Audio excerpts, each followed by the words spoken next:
Hello there, ladies and gentlemen, Sigwell here, welcome back to another video. So in this one, I'm gonna do a beginner guide for the year 2025 on Injustice Mobile, trying to cover as fast as possible, as many as possible parts of this game, and trying to waste as little of your time as possible. So let's get into this. Okay, so campaign overall in the grand scheme of things is going to be the least important thing in the entire game. You're literally not gonna need this for anything, not even for farming that much. But you should complete the campaign because there's achievements that give you a lot of gems, and those gems can be used to get characters. Also, if you are at the start of the game and you're in need of some resources, some money, this will not be needed later, but you can farm heroics.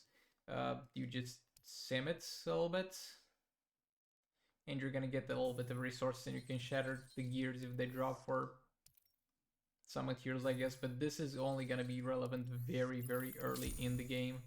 So yeah, let's move on. Okay, so Arena is a very important game mode early on. Not the most important thing in the world later on, but early on you're gonna be able to get a lot of characters from here. So you're gonna be scoring points and competing against other people. And what you should aim for first is going to be at the very least Elite 1, because it unlocks the character at 3 stars. And then maybe move your way to Elite 4 because that's the maximum amount of shards. And before getting into more things in terms of arena, if you're coming back to the game, vibe check the arena because this game has multiple arenas. Like, look, I got two accounts here. One of them, the arena looks like this. The other one, the arena looks like this. So there's multiple brackets, and usually new brackets are made after updates. And if you have an older account that you're returning to, don't create yet a new account, just vibe check the arena. If it's looking like this, the top 200, it's bad. But if the top 200 is looking more like this, then it's gonna be a lot easier for you to grind. Just look at the top 200 and kind of aim at looking at the last guy to have 5,000 points. Now, when it comes to fighting opponents, it's not about the threat necessarily. The threats, only think of it as it dictates the amount of rewards that you're going to get.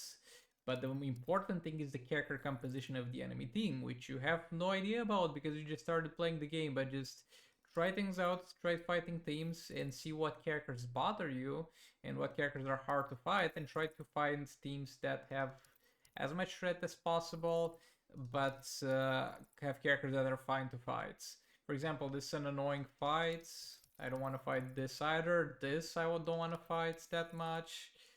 Uh, yeah, this is fine. For example, this is a fine team to fight, and I can't really explain to you why. It's because of the different characters that are in the team. This is also an okay team to fight. This is also an okay team to fight. Some characters have different AI that behaves differently, have different abilities, and that's just something that you're gonna learn as you play the game. Okay, so now we're gonna talk about leagues. I'm not gonna enter the league because I don't want to show the code to the league because you're gonna pointlessly try to request to enter it and you're gonna get denied. It's not even my league, by the way, but you need to be in a league. You need to be in a league because leagues are going to give you a lot of rewards for basically doing nothing. There are league rates which you should try your best to participate in because the rewards are based on the damage that you deal. And a lot of people are just not playing the league rate. So if you're playing it, you're probably gonna be already in the top 10 in that league at that point, with no matter how little damage you're gonna do. And also there's league invasions, and league invasions are going to give you a lot of gems weekly. And what you want to do is go in collection. League invasions, you're not going to be able to contribute much really if you just made an account. So, however, you should do this to all the characters. This makes them be put by default in the defensive teams, and this makes you contribute. You should check into the league every single day to get some gems out of it and also get some contribution for league invasions. And again, you're going to get more rewards from league invasion the more you contribute.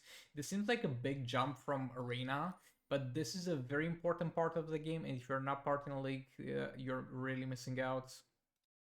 Okay, so the store section is ever changing. There are sales, there are good chests, there are bad chests. There's a lot of bad chests in this game. I would open any of those two, for example. But as a new player, you should go for either the hero chest or the premium chest to get yourself more heroes to progress faster in Arena and Champions Arena and then you should save up gems and spend them whenever there's a sale.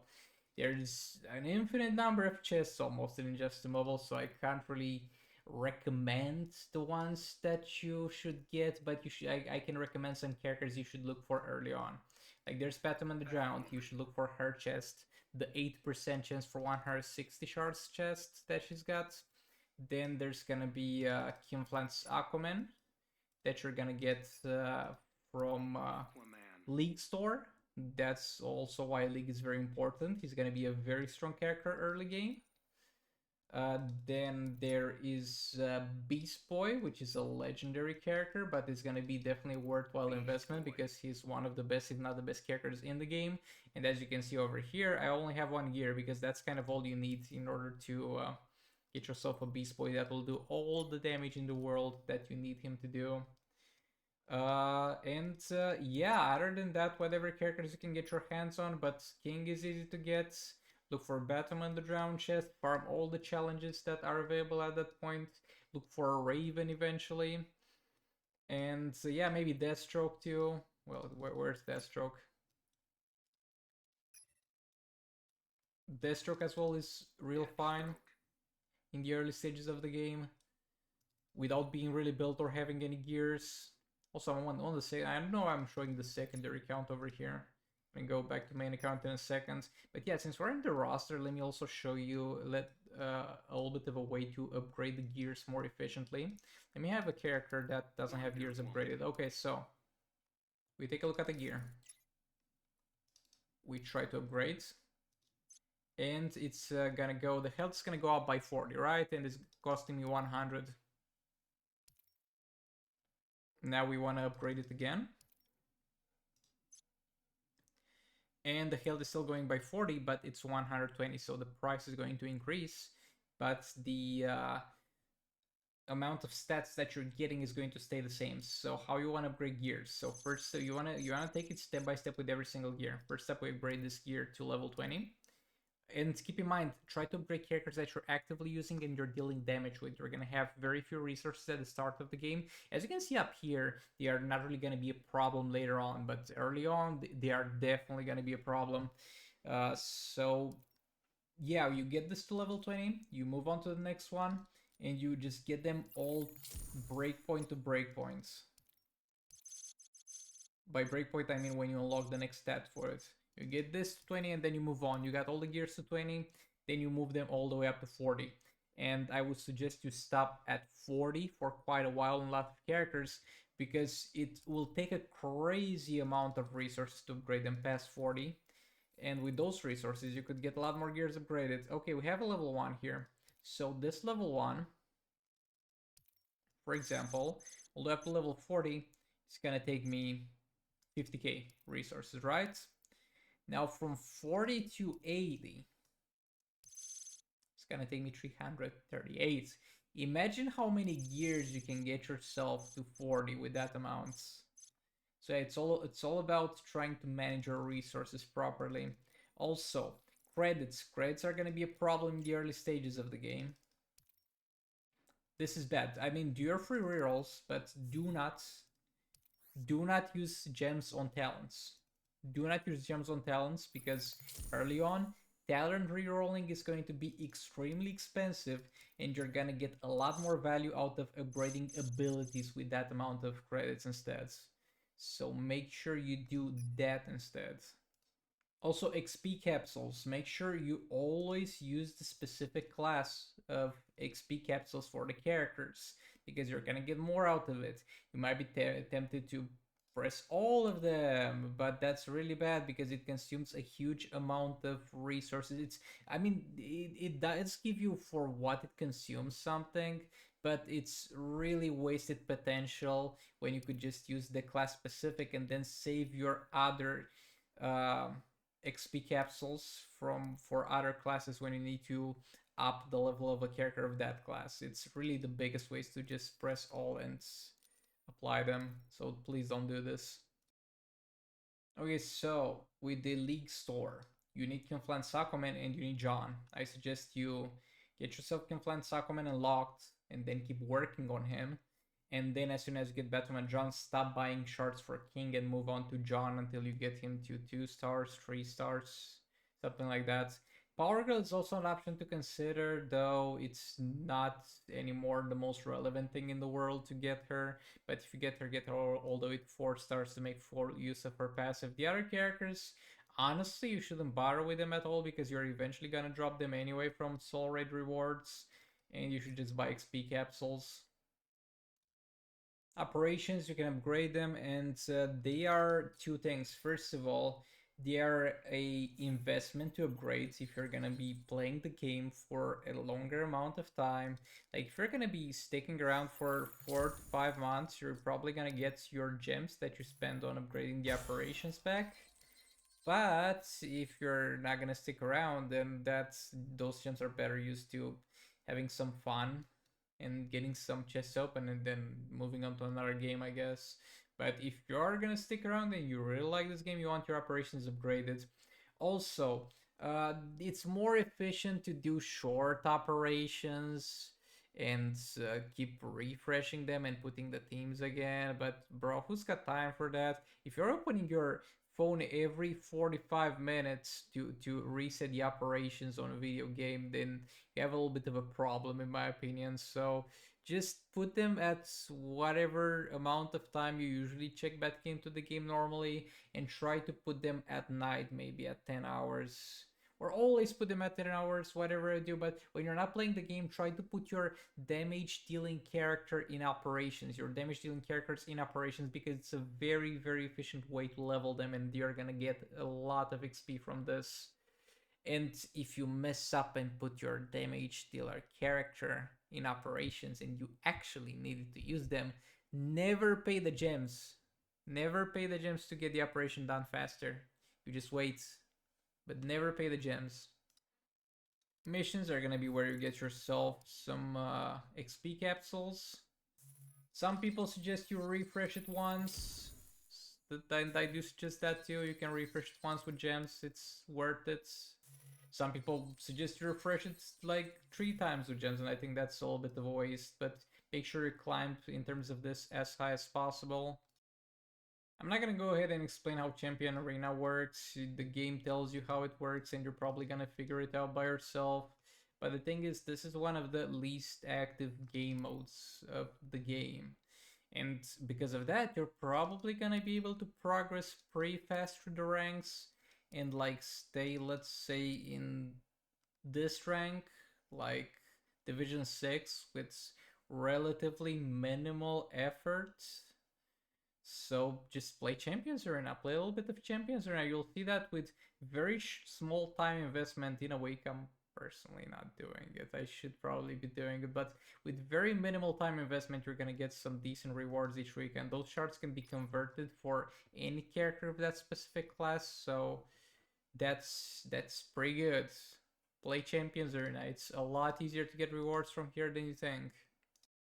By the way, complete story mode. You're gonna get rewards from the achievements for it, and no, they're never gonna finish story mode. It's been like this all the way up to chapter 8 for about 6 years now. So they're never gonna finish it.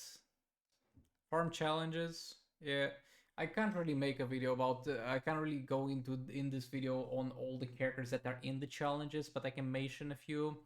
Last Up Joker, Entangling Poison Ivy, Batwoman the Drowned, Silver Banshee, Classic Wonder Woman, Vixen. Generally speaking, far many of them, but if you watch a top 10 video or a tier list video and you see a character that's very good and you don't have it and you want to unlock it, just farm the challenge, refresh every single difficulty once, and refresh the third difficulty a second time for the most part. And you're gonna be fine. You're gonna get a decent amount of shards for not that many gems spent. Each challenge has different requirements. You're eventually gonna get some characters to fulfill each requirement. It's not gonna be a problem in the future, but it might be a problem right now. But yeah, good luck with that. Soul Raids, you kill bosses and get rewards, and once you finish a Soul Raids with all the tiers, all the way to the final boss, it just keeps repeating. And yeah, you just keep playing it and you go higher and higher. The rewards get better and better. And the thing is to understand is that when soul rates are gonna go away, you're going to keep your progress. I mean, the last heroic mode for this, which is gonna just repeat endlessly after you finish it. And let's say I am like right here with those two bosses. If I kill Starfire, she stays dead the next time this specific soul rate comes around.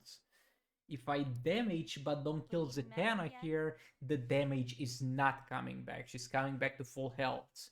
So you need to focus on killing targets before the soul raid ends. And some bosses might look extremely annoying and impossible to beat, but the smallest amount of time a soul raid is gonna stay is like for 7 days. So in 7 days, by using the strategies of smashing your head against the wall until it breaks, you're probably gonna be able to kill at least the boss. So definitely try this because this is a huge amount of resources that you're gonna get out of this. This is how I get those huge amount of credits. This is how I get the huge amount of gear materials and gear reforges.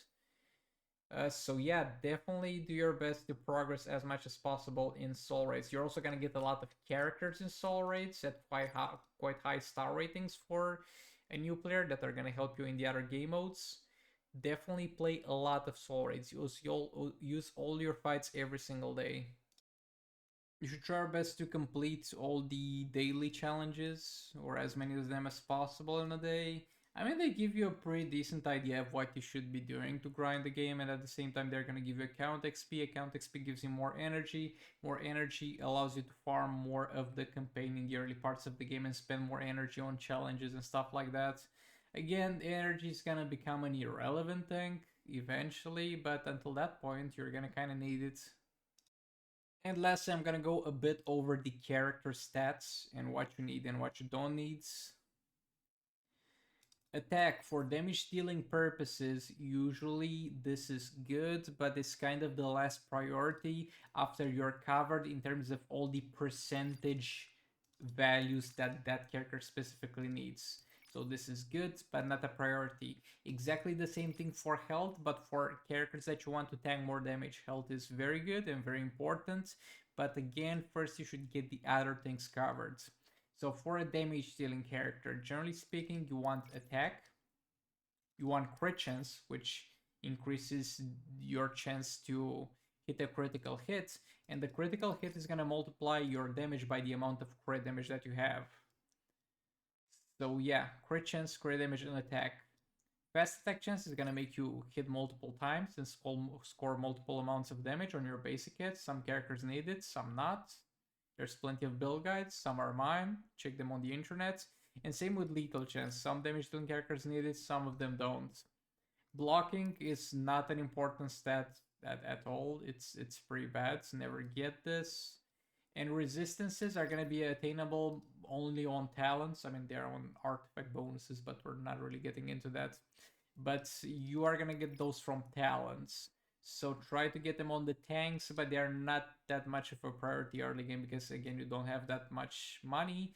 In defense, you should have this maxed out on damage dealers, and you can also max this on.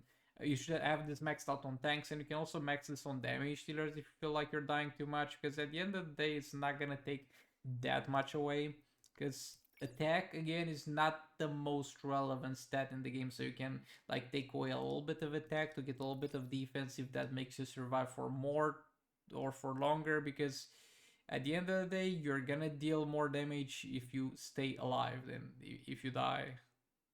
You're also gonna get this thing called artifacts, which is the fifth gear of a character. And how the system works is there's the garbage ones, which are the Azure artifacts, like except for some certain situations when some of them are situationally good, like this is decent in League Invasions if you got nothing better left, for example. The Azure artifacts are garbage. What good artifacts you're gonna get are gonna be the free artifacts that you get after completing the normal mode of a soul raids, and then you're gonna just repeat getting them in heroics. And those are Twin Blades, Dark Metal cards, Puppet of Zatanna, God Killer, fodder box. Generally speaking, all the free artifacts are pretty decent. I mean, Sharp Sight is not that good. Nora Snow Globe is another one that you're gonna get Crown, and you're gonna use those to basically deal damage in most situations. Fodder box is used for defensive purposes, but that's beside the point. Also, any artifacts that are not the free ones or are not Azure artifacts, you should check a tier list on the internet and see what it says about them, because those are very, very rare to drop from soul rates, and they might be absolute garbage, or you might have gotten yourself something that people have spent hundreds of dollars to gamble for. So make sure, unless it's an Azure artifact, like at that point, Azure artifacts just shatter them. And unless it's an Azure artifact, make sure to check to not shatter something by mistake, because you are gonna probably regret it. Also, how do you build a team of characters? There's usually synergies and kind of the best version of a team, but you're not gonna have access to that in the early parts of the game because you're gonna deal with whatever you get your hands on at that point, and that's understandable. But throwing your three highest threat characters, by the way, don't chase threat. Let me a little bit of a side tangent, but do not chase threat. Threat is just a number. Let me also switch to the secondary count. The threat of a character is just a number, and it's kind of a bad thing to look towards it. As I mean, threat is gonna increase by default when your characters get stronger, but is a byproduct of them getting stronger. It's not really what makes them strong. In a lot of cases, when you're gonna put bonuses on the gears or something and you're gonna try and get yourself what your character needs, the game is gonna say, oh no, he's gonna get less threat if you do this. It doesn't matter. It's an imaginary number that has bad values correlated to it. Never trust threat over the proper builds. Threat is irrelevant. But yeah, putting your top three characters that show up here is not going to be a good theme. What you're going to be looking for is having some synergy. There's two types of synergies. There's team synergies, like Batwoman the Drown is going to have a synergy with her team member, which is Robin King over here. And then there's going to be a support character. But in the early parts of the game, you're probably going to look at this composition. First of all, you're going to have Kim Flans Aquaman, let's say, which is going to be dealing damage, and you already got a character that's going to be dealing damage. Now, rather than putting a second character that's going to be dealing damage in the same team, you could have two different teams, each build around each of your characters that deal damage. So for Kim Flans Aquaman, we can look for supporting him with a Dr. Fate, because this is going to make his specials cheaper, for example. And then for a third character, what do you have available in the early game? Everybody's got Bane, for example. Like, this is by no means the best Influence Aquaman team, but you got Bane over here, Silver Bane, which is going to give you a little bit more damage on basic hits. And we got King, which is the damage there, and the team that we built around it to kind of buff him in various ways. And that's how you should build teams. Also, when you get a new character, take a look at it. It might have synergy with another character. Let's take a look at this. Batman Ninja Robin is going to buff the damage of Batman Ninja characters. We put him with Batman Ninja Catwoman. Batman Ninja Catwoman gets more damage and also gives Robin her passive, which is preventing him from dying when he loses health and gets below a certain amount of health. So definitely try to take a look if you got any synergies. If you don't have any synergies, then just try to support your damage dealers with whatever you got. And yeah, that's about it for this video. This is nowhere close to explaining the entirety of the game, but it's something that should have you covered until you decide if you want to dig deeper into this and watch more in-depth guides. Thanks so much for watching, and I'll see you all in the next one. Goodbye!